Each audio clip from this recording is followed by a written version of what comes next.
if you want to make some lovely air fryer bread without any hassle, take a look at this video.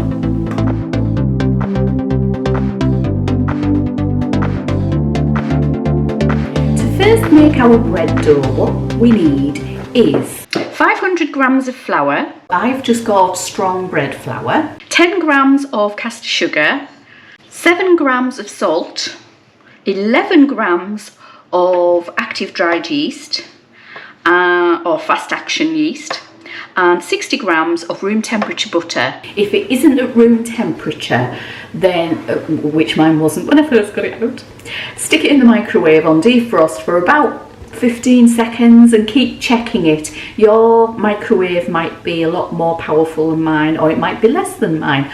So mine was in for 25 seconds on defrost. And you know it's at room temperature when you take a normal knife and you can press it in and you should leave a dint in it. So I'm going to set my mixer off now with the butter in. No water at the moment. I want everything just to combine. And I want that butter to break down. So you can do that by hand if you so wish. Just rub it through your fingers. When you see that it's more or less gone, it's time to add about 300 mils of water, lukewarm water. Now, what I will say is it will depend on your flour, where you are in the world, the humidity, etc., to determine how much you need. You need enough for it to be sticky, but to bring it together and not stick to your fingers. So do it gradually.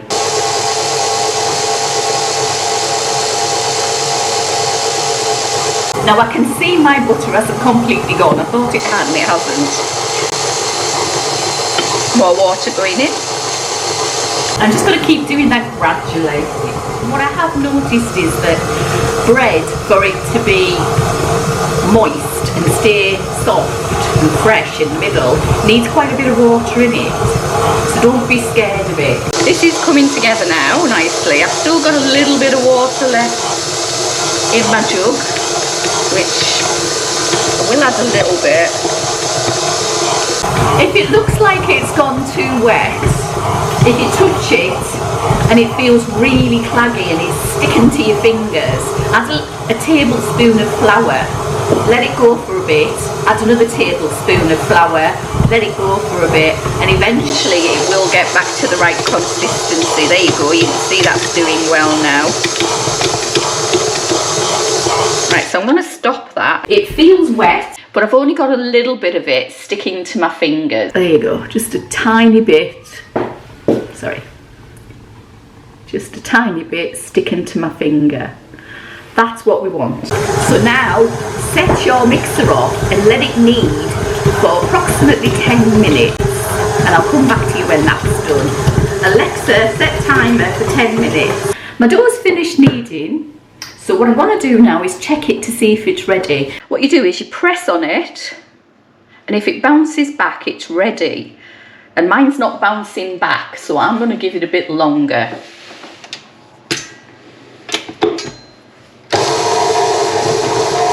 So my dough's been on for another 5 minutes, and I put it on a slightly higher speed, which is scary because your machine jumps a bit. And I'm just going to check it now. So oh yeah, that's bouncing back. So I'm going to take it out of my machine, pull it down first of all, and look at that, it just comes off.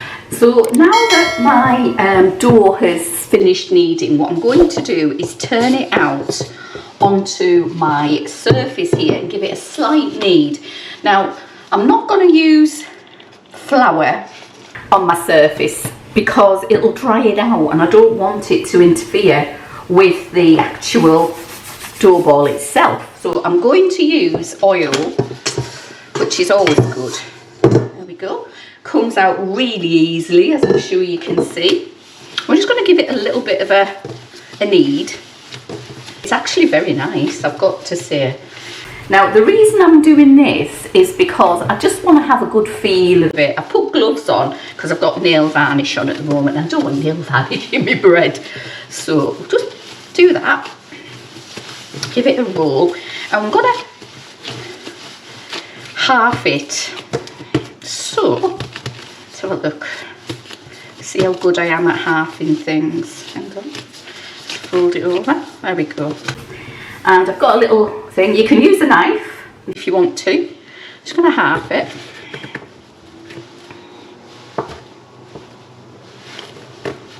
It's not the best one, but it'll do. And just pop that there for a second while I show you what I'm going to do with my bread next.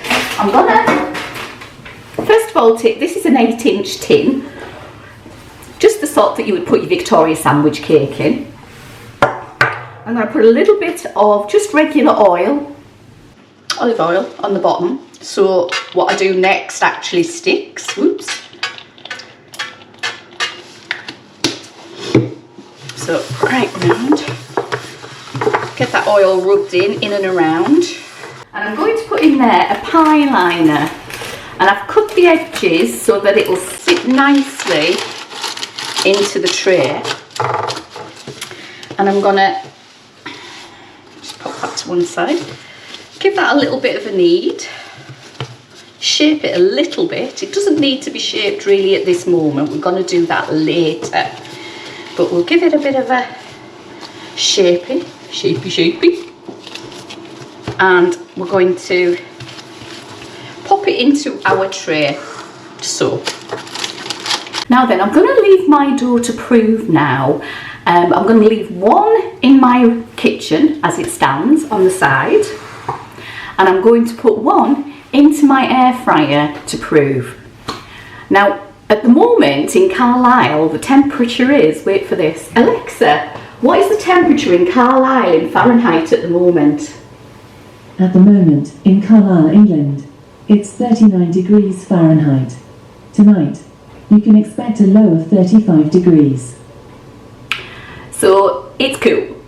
So it's very difficult really in such temperatures to actually get a good rise on your dough, to get it to prove. So I'm going to do it in my cosori turboblaze. Listen to the tune. Lovely, like a bit of tune. So we're going to proof it for, and we'll do 60 minutes and see where it is. As you can see, the fan is down to 1.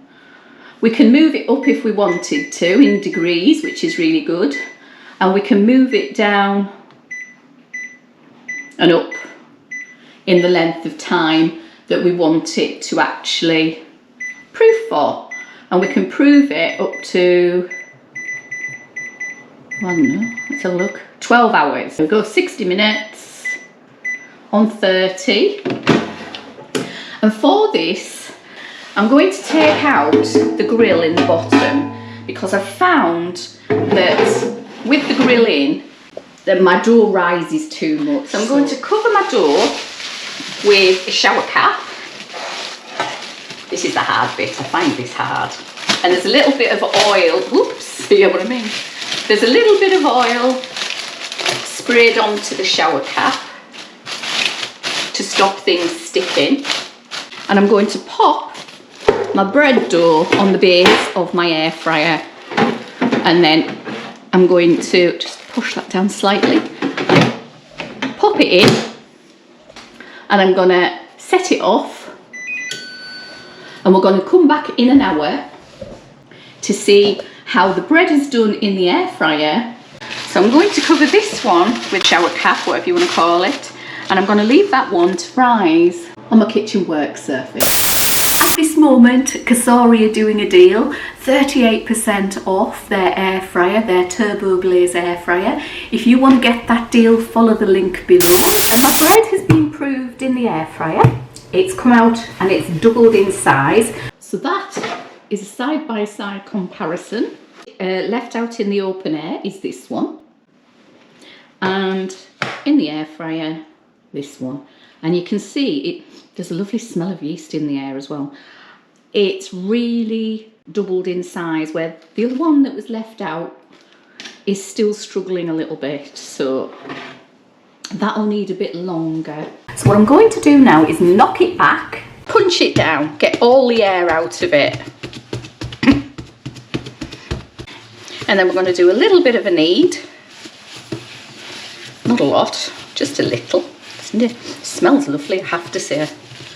Right, shape it, pat it a little bit, and then we need to cut the top. For our second proof, I haven't got one of those fancy things, I've just got a knife. So make a score in the top. There you go.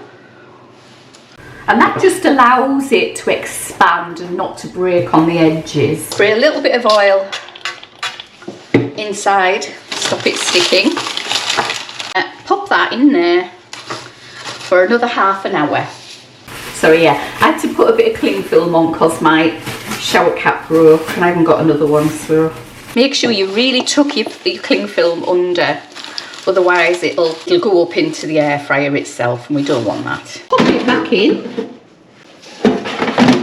Proof, 30 minutes, start. As you can see, this is my worktop and we all know how small my kitchen is. But it sits neatly on my worktop with plenty of room around it. Fits in my cupboard, which I'll show you.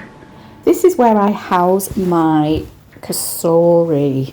It's exactly where my other one went. There you go, it fits in with plenty of room because it's so compact. My dough has been in the proofing drawer for about 40 minutes. It wasn't quite ready at 30, so I put it back in for another few minutes. And it's doubled in size again. It will grow again when it starts to cook. I am going to preheat my air fryer.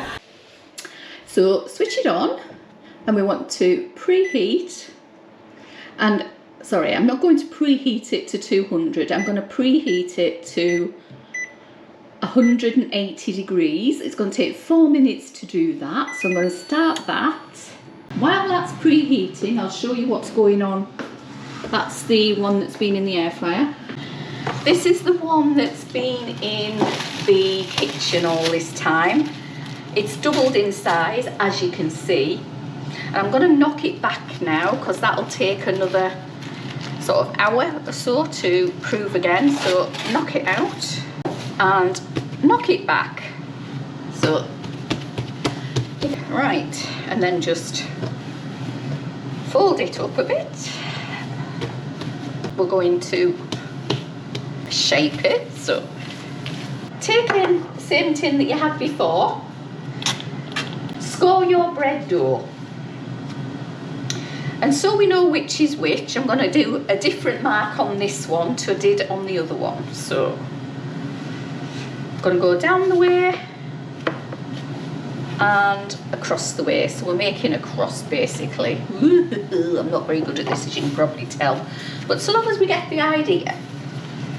And then pop that into your pan, cover it again, and we're going to leave that in the air until it's doubled in size again. And that's my air fryer ready. So if I take this over to the air fryer, this is the loaf that I'm doing first, and this is the one that I did in the air fryer. So I'm going to place this into my air fryer and I'm going to close that, and we're going to bake on 180 for 15 minutes to start off with. So the timer's just gone off. And what we're going to do now, as you can see, it's risen well. We're going to turn it over. And we're just going to pick it up gently and quickly turn it over because you will burn your fingers if you're not careful. And then we're going to pop it back in the air fryer. And we're going to bake it again on, so bake 180 for 10 minutes. So my bread's nearly ready to come out, it's counting down. And if you've noticed, but it does actually tell you it's cooking. And that's the end of that. So we're going to take the bread out and see what it's like. Here we go. That's the bottom of it. Just pull you back. There you go. And I'm going to check the internal temperature of this. It should be about 90 degrees if it's cooked. So there we go. Let's have a look. Oh, 95, 96. So that is totally cooked, so I'm going to take it out. I'll just show you what's going on with my other loaf of bread, which I'm leaving to prove at the moment. Sorry, that's for something else, that. It hasn't quite proved enough to cook, so we're still waiting, and that's about 3/4 of an hour since I did that. So just to round up with my bread, this, I've just cut into it, and I don't know if you can see, look at that. Doesn't that look lovely? And this is the bit off the end there. I'll just show you that. And it's lovely and soft and fluffy. This is the bread that I proved in the kitchen. I put it in the air fryer for the same length of time as the other one, and it's come out so... It did catch a little bit on the top, so if you can see the height in that, be careful when you're doing your loaves that you make them quite squat, should we say. At this moment, Cosori are doing a deal, 38% off their air fryer, their turboblaze air fryer. If you want to get that deal, follow the link below. If you like what I'm doing, hit me up with a thumbs up. Subscribe and hit the notification bell so you don't miss any of my videos. Leave a comment if you find this any good, or if you want to know any more, or if you've got any questions you want me to answer about cooking in the turboblaze. But other than that, thanks for watching. Liz out.